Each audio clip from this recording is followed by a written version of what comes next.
ही अपना समर्पण, अपना अस्तित्व, अपना सर्वस्व पति के चरणों में अर्पण कर देती है। पग पग पर अपने पति का साथ देती है। पति राजा से रंक बन जाए तब भी उसका साथ नहीं छोड़ती। वनवास के हर कंटक को अपने पति के साथ सहती है। महाराक्षसों और राक्षसों के कारागार में जीवन की हर असहनीय कष्ट को भोगते हुए भी वो अपने पति के प्रेम की रेखा नहीं छोड़ती।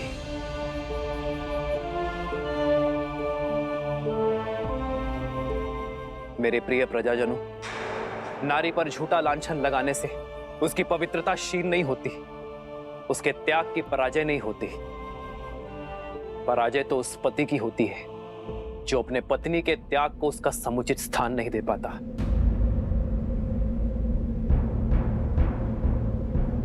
मैं इक्ष्वाकु वंशज अयोध्या नरेश दशरथ पुत्र राम रघुकुल का मुकुट सर पर धारण कर आज आपके सामने खड़ा ये स्वीकार करने के लिए कि मैं पराजित हो गया।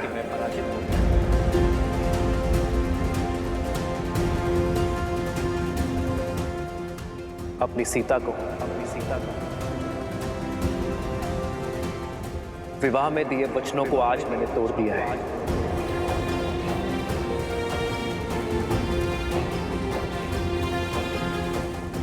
रावण के देश में जाकर अपना शौर्य दिखाकर मैंने सीता की रक्षा की, किंतु अपने ही अयोध्या में फैले कुविचारों के दानव से, संदेह के व्यूह से मैं अपने प्रिय पत्नी की रक्षा न कर सका। आज राजा राम की विजय के लिए, राज सिंहासन का कर्तव्य निभाने के लिए आज मैं अपनी सीता को अयोध्या से हार बैठा।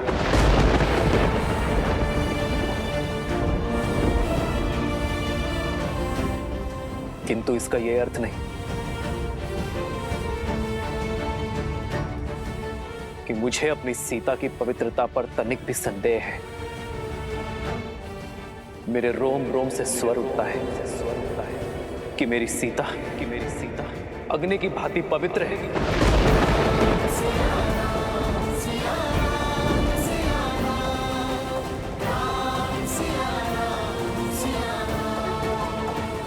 विचित्र है ना, जिसकी पवित्रता की साक्षी में स्वयं अग्निदेव खड़े रहे, उसका ये निष्ठुर पति उसके साथ खड़ा न रह सका, जिसने संग वन में गमन किया। मैंने उसे ही एकाकी गर्भावस्था में वनवास भेज दिया। मेरे स्वर्गीय पिताश्री महाराज दशरथ ये कहा करते थे कि सिंहासन यज्ञ वेदी के समान होता है, और आज सिंहासन की इस वेदी पर मैंने सीता की सुखों की आहुति दे दी है।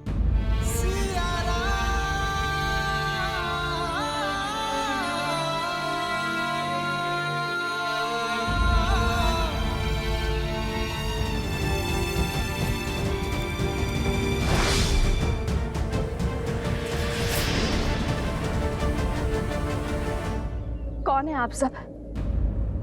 इस मर्यादा की रेखा के भीतर प्रवेश कैसे किया?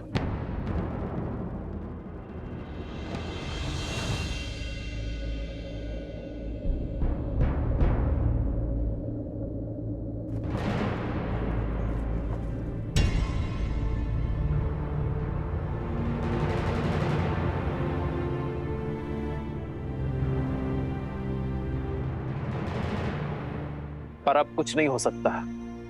धनुष से बाण निकल चुका है। ये धूल देख रहे हैं आप? ये धूल एक ही क्षण में उड़ जाएगी, वातावरण में समा जाएगी, आपके श्वास में बस जाएगी, किंतु इस धूल के प्रत्येक कण को कोई पुनः एकत्रित नहीं कर पाएगा।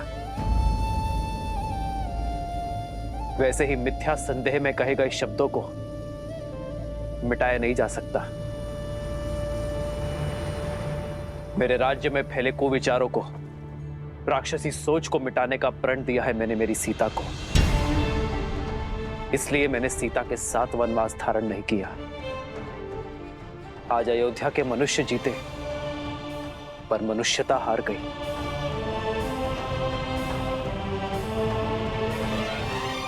और इसी शोक में ये महल, ये नगर मेरे लिए वनवास है। हमसे भूल हो गई महाराज, हमें क्षमा कर दीजिए। हमसे बहुत बड़ा अनर्थ हो गया महाराज, हमें क्षमा कर दीजिए, हम सबको क्षमा कर दीजिए महाराज। महारानी सीता को लौटा लाइए महाराज, उनका त्याग ना कीजिए। लौटा दीजिए महाराज, लौटा दीजिए महाराज, लौटा दीजिए महाराज, लौटा दीजिए महाराज, लौटा दीजिए महाराज, लौटा दीजिए महाराज, लौटा दीजिए महाराज, लौटा दीजिए महाराज।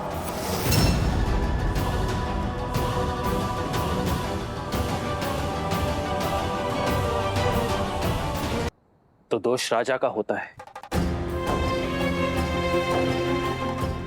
मैं अपनी प्राण शक्ति के बिना रहूं, यही मेरा प्रायश्चित है।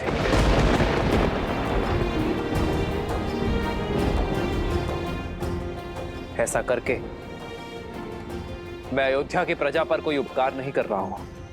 यही तो राजा रानी का कर्तव्य है। आप केवल ये स्मरण रखें कि बुरे विचारों की औषधि शब्दों में नहीं, आचरण में है। इसलिए आपके राजा तथा आपकी रानी ने अपने आचरण से प्रमाण देने का निश्चय किया है। जो धूल बिखर गई है, उनके कणों को पुनः एकत्रित नहीं किया जा सकता, किंतु भविष्य में वो धूल फिर ना उड़े, इसका प्रयत्न अवश्य किया जा सकता है। भूल सुधारी जा सकती है, पाप नहीं। पाप से केवल सीख ली जाती है। आपके हृदय में जिस संदेह ने प्रवेश किया है, अब उसका त्याग कर दो। अपने भीतर बस रहे अधर्म का त्याग कर दो। यदि एक महारानी के बलिदान का प्रायश्चित करना है, तो समस्त अवध राष्ट्र में ज्ञान और मर्यादा का विस्तार करो।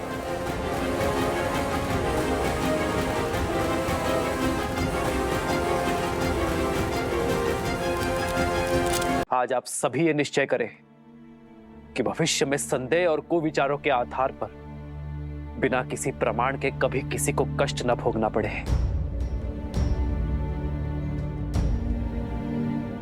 अपने अपनों से विरह की पीड़ा ना सहनी पड़े। मेरी सीता के बलिदान का यही तर्पण होगा। अपने महाराज को विजय बनाने का यही मार्ग होगा। मेरी सीता के बलिदान का पुण्य मेरी अयोध्या, मेरी प्रजा को प्राप्त हो। बस यही प्रार्थना ये राजा राम ईश्वर से करता है।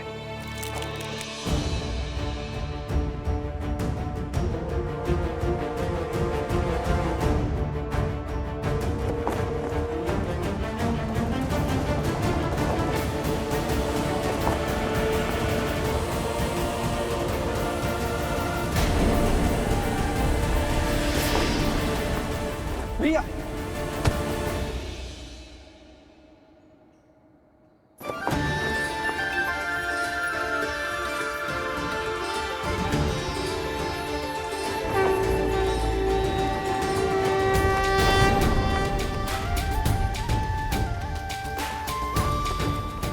आप सभी निश्चय करें कि अयोध्या का यह ध्वज धर्म का प्रतीक होगा। सियावर रामचंद्र की, सियावर रामचंद्र की, सियावर रामचंद्र की, सियावर रामचंद्र की, सियावर राम।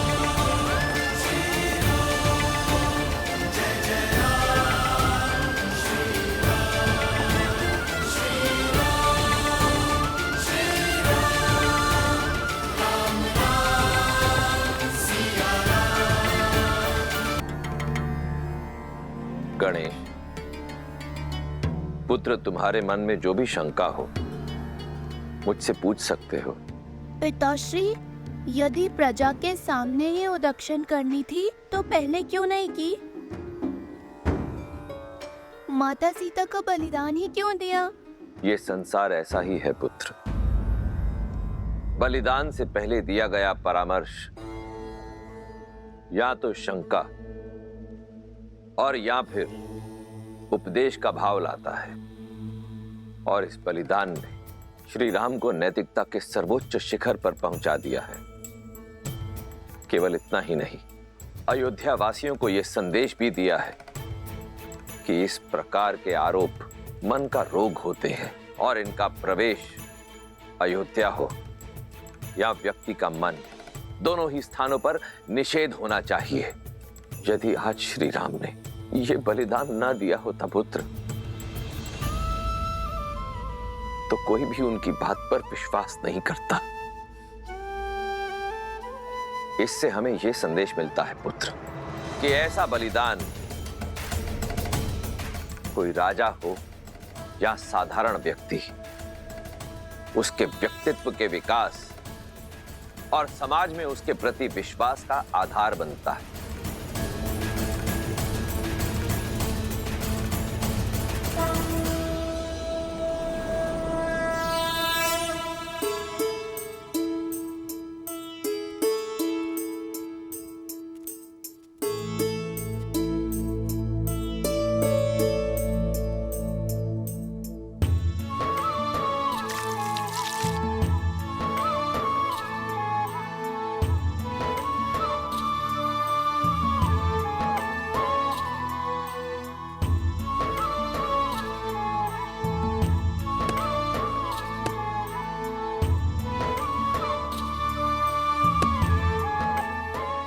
देवी, भगवान वाल्मीकि ने इन्हें नियुक्त किया है आश्रम की महिलाओं और शिष्यों की देखभाल के लिए, भोजन आदि की व्यवस्था के लिए, और हम प्यार से इन्हें गुरु माँ कहते हैं।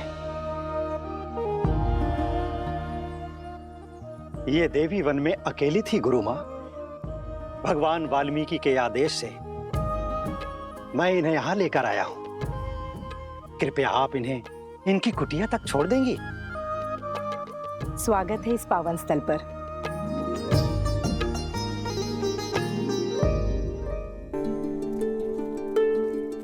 ये तुम्हारी कुटिया है, आज से तुम यहीं रहोगी।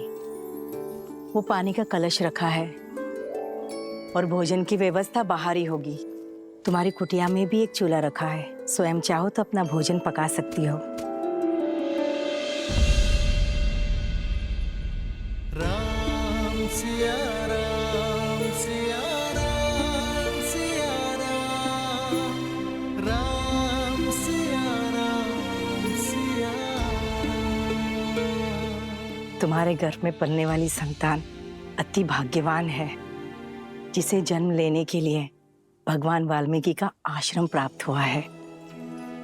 मैं उनसे कब मिल सकती हूँ? उनके गुणगान संसार के हर कोने में सुने हैं मैंने, और आज उनके आश्रम में आश्रय पाकर धन्य हो गई हूँ मैं। उनका आशीष पाने का सौभाग्य कब मिलेगा मुझे?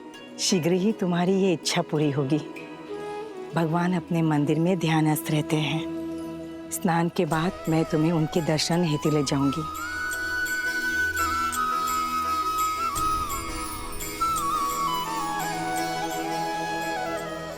मैं सुरक्षित हूँ आर्य। आशा करती हूँ कि आप भी प्रसन्न होंगे। सरयू पार भी निषादों के कई कुनबे हैं, कई जनजातियां हैं। उनके विकास और शिक्षा व्यवस्था की योजना शीघ्र ही देखना चाहूंगा मैं।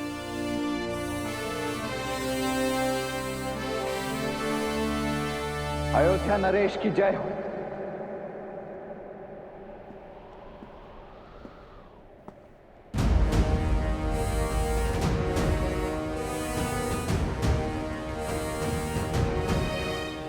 लक्ष्मण,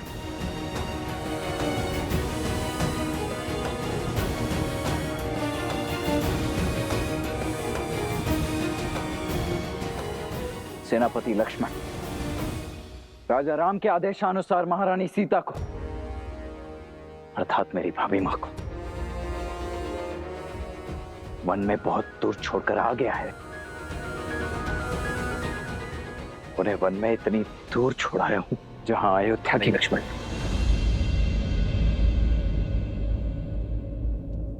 मुझे संकेत भी मत देना कि तुमने सीता का त्याग कहाँ किया है।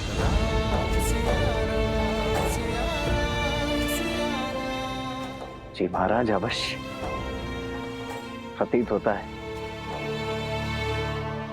आसुरी माया अयोध्या की प्रजा के साथ साथ राजा पर भी हावी हो चुकी है।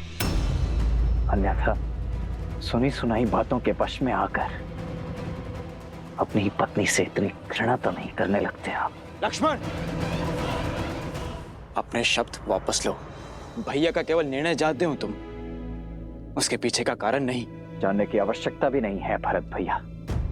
जिस प्रकार खंडित मूर्ति की पूजा नहीं की जाती, अधूरे वेदों में धर्म का वास नहीं होता, उसी प्रकार जिन श्री राम की बाईं ओर भाभी माना खड़ी हूं, वो अयोध्या के राजा राम अवश्य हो सकते, परंतु लक्ष्मण के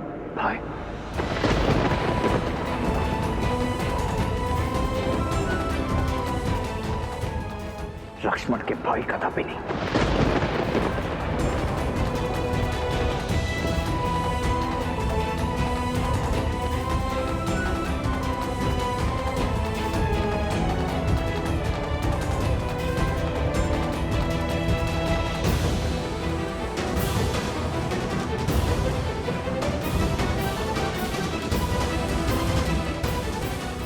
लक्ष्मण, रुको भरत।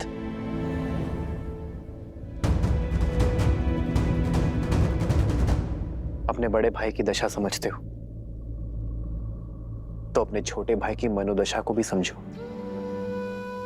मुझे लक्ष्मण से कोई क्रोध नहीं। लक्ष्मण तो मेरे पाप को काटने की सहायता कर रहा है। सीता को त्यागने का पाप,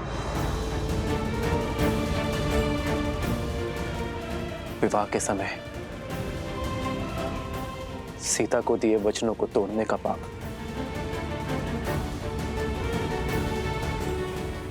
भरत, जिस दिन लक्ष्मण मुझे क्षमा कर देगा, मैं इन सभी पापों से मुक्त हो जाऊंगा। भैया,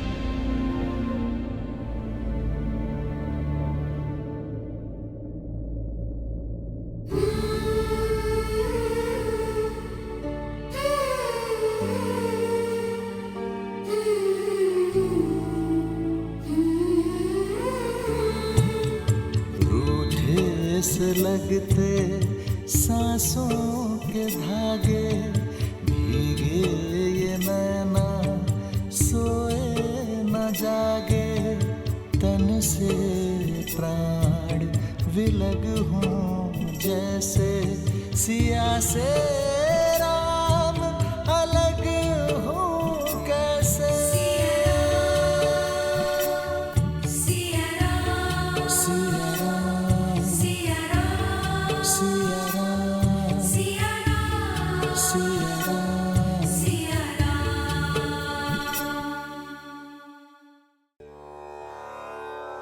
ये उपहार आश्रम वासियों के लिए, आप इन्हें सब में वितरित कर दीजिए। आश्रम वासियों की ओर से धन्यवाद देवी।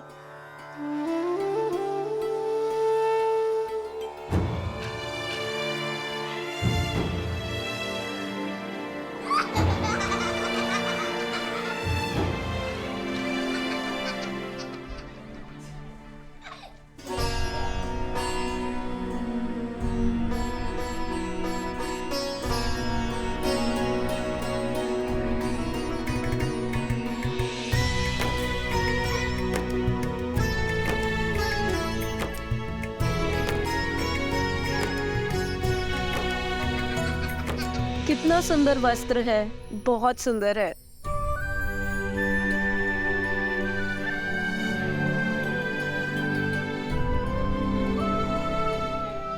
देवी, आपके दिए हुए वस्त्र देखे हमने, बहुत ही सुंदर है।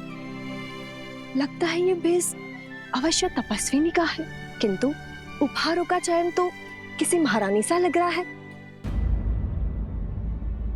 कहां से लिए ये उपहार? और आपका नाम क्या है? अरे अतिथि को कुछ देर विश्राम तो करने दो। आते ही प्रश्नों की बौछार कर दी तुम लोगों ने। भगवान वाल्मीकि से भेंट करने का समय आ गया है। धन्यवाद।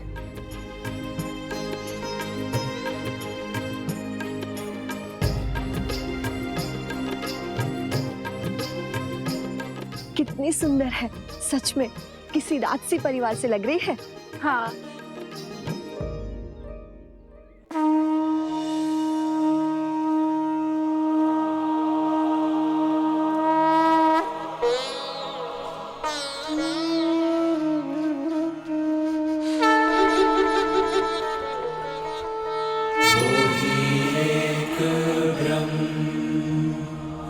अजर अमर अनडोल निश्चल पुरुषोत्तम सर्वपूर्णम श्री गुरु वाल्मीकि भगवान जी।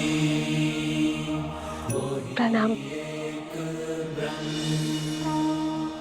सौभाग्यशालिनी हूं मैं कि मुझे आपके पावन सानिध्य में शरण मिली।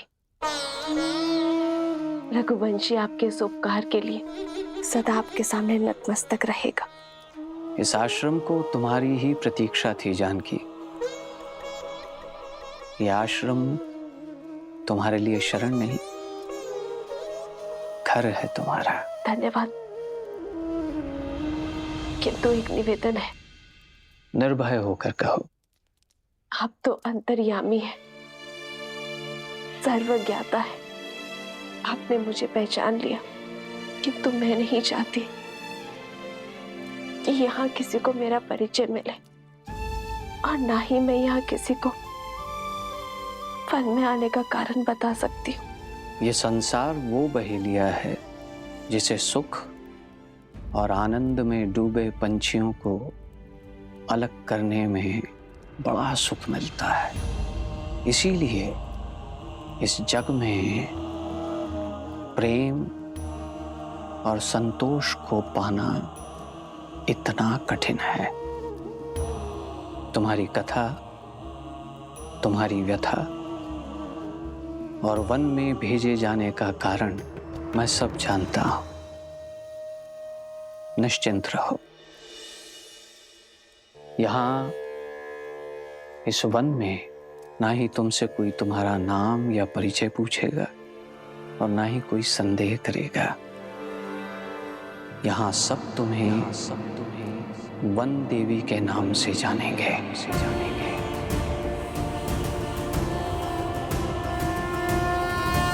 इस आश्रम में सुख से रहो और अपने पुत्रों के जन्म के पश्चात पुत्रों?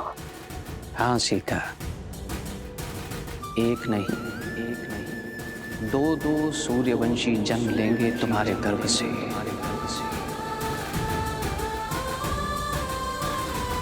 और इस आश्रम में धर्म का ज्ञान प्राप्त करेंगे।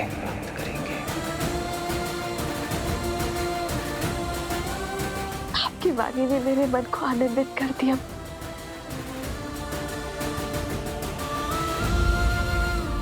किंतु एक प्रश्न है जिसने मेरे मन को व्याकुल किया हुआ है। यदि उसका भी निदान हो जाता तो।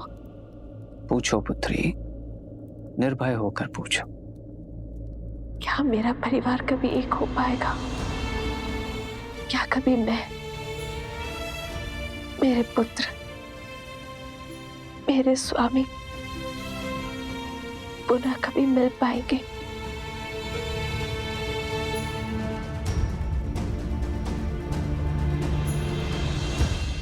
प्रभु मिलन का समय जान लेने से भक्ति का क्षय हो जाता है पुत्री, और मिलन का समय जान लेने से मिलन के आनंद का। इसीलिए नियति के लेख को समय से पहले पढ़ने का या पढ़ने का प्रयास करना व्यर्थ है। फिर भी तुम्हारे हृदय की शांति के लिए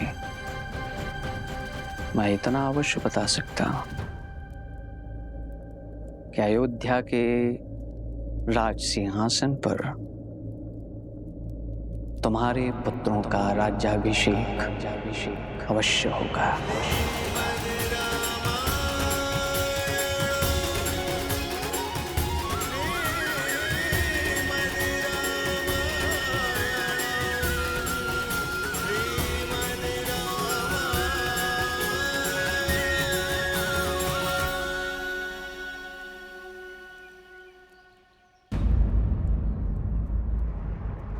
ऋषिवर,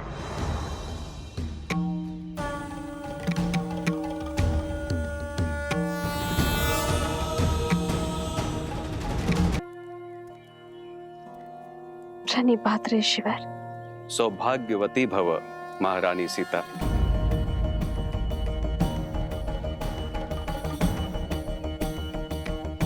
देवी, चिंतित ना हो, यहाँ मेरे अतिरिक्त किसी और को यह भान नहीं। परंतु भगवान को है, उन्होंने मुझे वनदेवी नाम प्रदान किया है ऋषिवर। जैसी त्रिकालदर्शी भगवान की इच्छा। हे वनदेवी, आपका इस आश्रम में स्वागत है। धन्यवाद ऋषिवर। पुनः मिलन तक मैं पूरी श्रद्धा से अपने कर्तव्य को निभाऊंगी।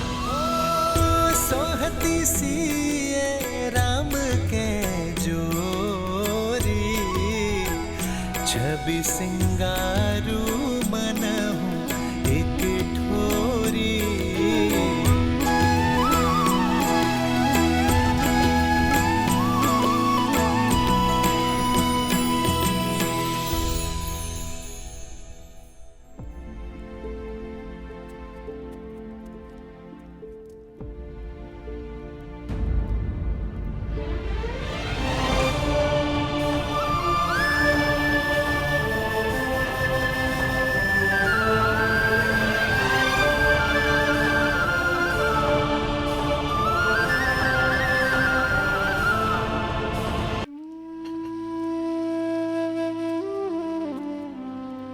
जानती हूँ राम कि तुमने सात्विक जीवन जीने का निर्णय किया है और राजसी भोजन स्पर्श भी नहीं करोगे, इसीलिए वनवासियों वाला भोजन ही लाई हूँ। आज मना मत करना। जब से सीता गई है तुमने अन्न का एक अंश भी नहीं खाया।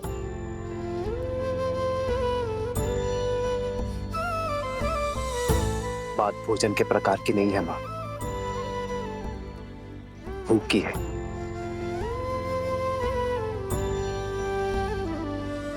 मुझे भूख नहीं है। खा लो। कैसे खा लूं माता? न जाने मेरे पति ने भोजन किया होगा या नहीं। अब केवल पत्नी नहीं, माँ भी हो तुम। तुम्हारा जीवन, तुम्हारा स्वास्थ्य आने वाली संतान के जीवन और स्वास्थ्य से भी जुड़ा है, और तुम्हारा पहला कर्तव्य है अपने गर्भ में पलने वाले शिशु को पोषण देना।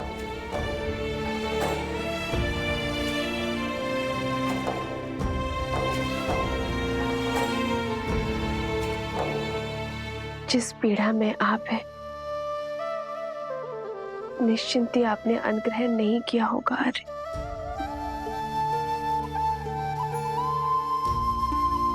थाली यहाँ रख के जा रही हूँ पुत्र। जानती हूँ कि सीता की चिंता ने हम सबकी भूख प्यास सब हर लिए, किंतु स्वयं के लिए ना सही, सीता के लिए तो खा लो, क्योंकि इतना विश्वास तो है सीता के पतिव्रत धर्म पे कि जब तक तुम कुछ नहीं खाओगे वो भी अन्न को स्पर्श नहीं करेगी।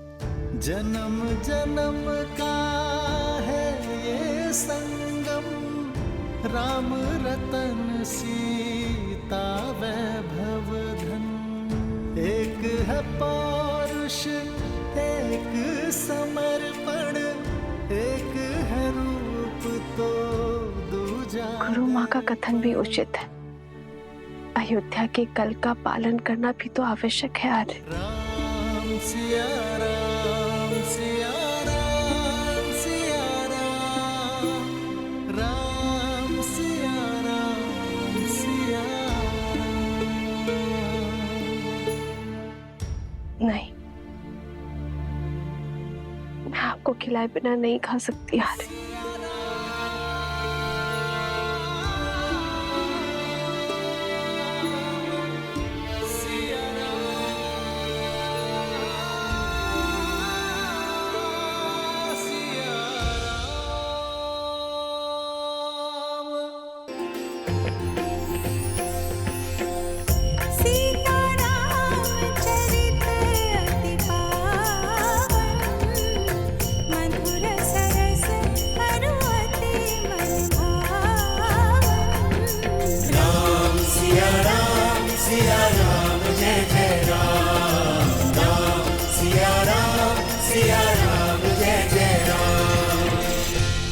जब पता होगा कि आपने भोजन किया है,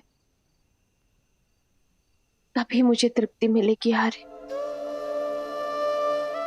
तभी मुझे भोजन करने की इच्छा होगी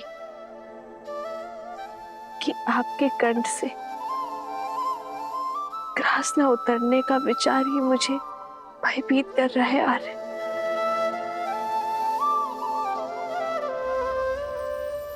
श्री राम श्री राम।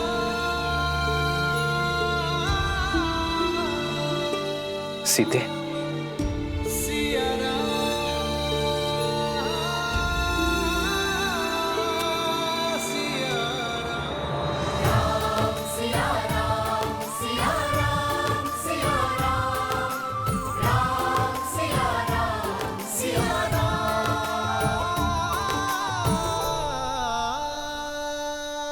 कब तक स्वयं को भूखा रखेंगे आर्य? जब तक ये ना जान जाओ कि मेरी सीता ने भोजन किया है या नहीं। कभी आपसे पहले भोजन किया है मैंने? इसीलिए तो सीते।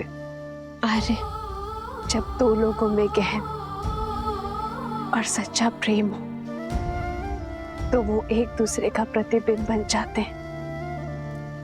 एक दूसरे से दूर होकर भी एक दूसरे से अलग नहीं हो पाते। एक का सुख दूसरा अनुभव करता है, एक का दुख दूसरे को व्याकुल करता है। आर्य, यदि आप सुखी नहीं रहेंगे, जीवित रहने का मार्ग नहीं खोजेंगे, तो मैं सुख के साथ अपना जीवन कैसे व्यतीत कर पाऊंगी आर्य? मेरे लिए, मेरे गर्भ में पल रही संतान के लिए आपका सामान्य होना आवश्यक है आर्य। इसलिए स्वयं को क्षमा कर दीजिए। भाग्य के इस लेख को स्वीकार लीजिए आर्य, और हमारे वियोग को एक नए सौभाग्य का प्रारंभ समझकर आगे बढ़िए। ये मस्तिष्क तुम्हारी कही हर बात मानता है सीते, पर इस मन का क्या करूं? जैसे मैं अपनी संतान के स्वास्थ्य, उसके सुख के लिए तत्पर हूं, वैसे ही आपको आपकी संतान, अयोध्या की प्रजा के बारे में सोचना होगा आर्य। आपके भूखे रहने से उन्हें सुख नहीं मिलेगा आर्य। कैसे करे भाव पार ये राम, राम सिया राम सिया राम, सिया राम।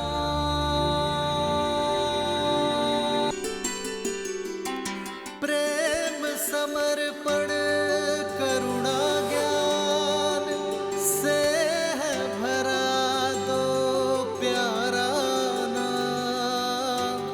जय सिया राम, जय जय सिया राम, जय सिया राम, मैं जानता हूं सीते,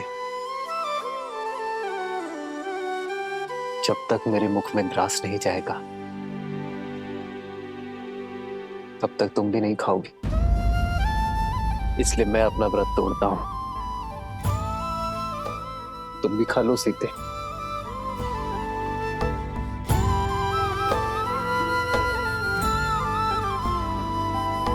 राम सिया राम जय जय राम, राम सिया राम जय जय राम।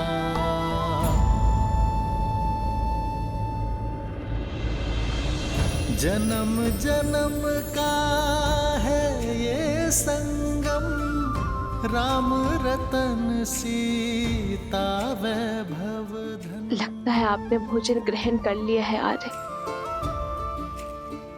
अब मैं भी भोजन कर सकती हूँ। एक है पौरुष, एक समर्पण, एक है रूप तो दूजा दर्पण। राम है लोचन सीता दृष्टि, राम है बादल सीता वृष्टि।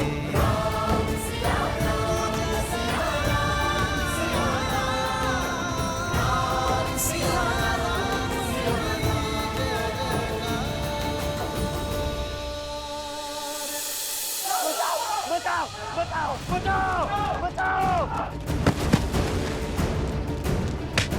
बचाओ, बचाइए बचाइए बचाइए बचाइए बचाइए बचाइए बचाइए, मुझे क्षमा कर दे, मुझसे त्रुटि हो गई। क्षमा करें महाराज, क्षमा करें महाराज, क्षमा करें। जब से आपने महारानी का त्याग किया है तब से मेरे पति आत्मग्लानि में दिन भर दिन घुट घुट के जी रहे। महाराज मैंने उनको क्षमा कर दिया महाराज, वो आपसे क्षमा मांगना चाहते हैं महाराज, पर आपसे दृष्टि मिलाने की शक्ति नहीं है उनके पास महाराज, इस वजह से वो आपसे क्षमा मांगने नहीं आ पाए महाराज। जब तक आप इन्हें क्षमा नहीं करेंगे तब तक ये अयोध्या वासी भी इन्हें क्षमा नहीं करेंगे महाराज। आप क्षमा कर दीजिए महाराज, देखिए इनका क्या हालत कर दिया इन लोगों ने महाराज। मुझे क्षमा कर दीजिए, मुझसे त्रुटि हो गई महाराज, कदा भी ऐसा नहीं करूंगा।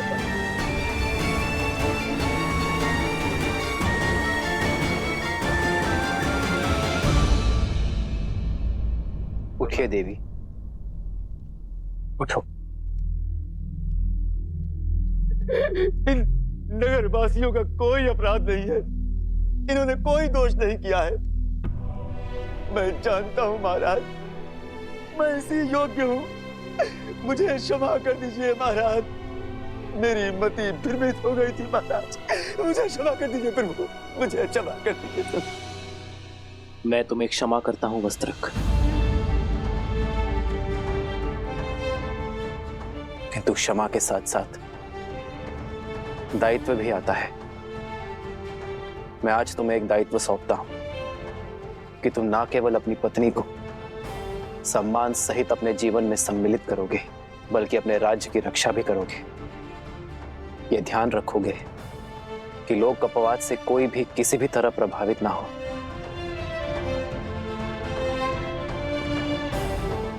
वस्त्रक, अब मेरे साथ साथ तुम भी राज्य की सेवा का दायित्व उठाओगे।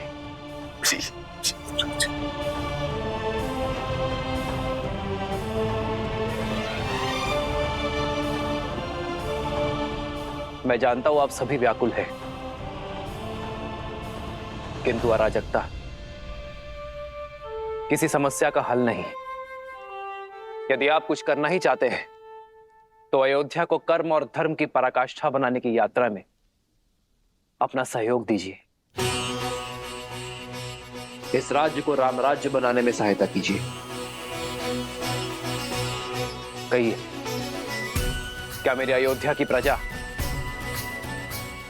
मेरी सहायता करेगी? अवश्य सहायता करेंगे महाराज। हम लोग भी अपनी तरफ से पूर्ण सहायता करेंगे। महाराज, आपका बहुत बहुत आभार। अब मैं किसी के बहकावे में नहीं आऊंगा। मुझे स्मरण है, कोई धूर्त वृद्ध ब्राह्मण का भेष बदलकर आया और मुझे भ्रमित करके चला गया।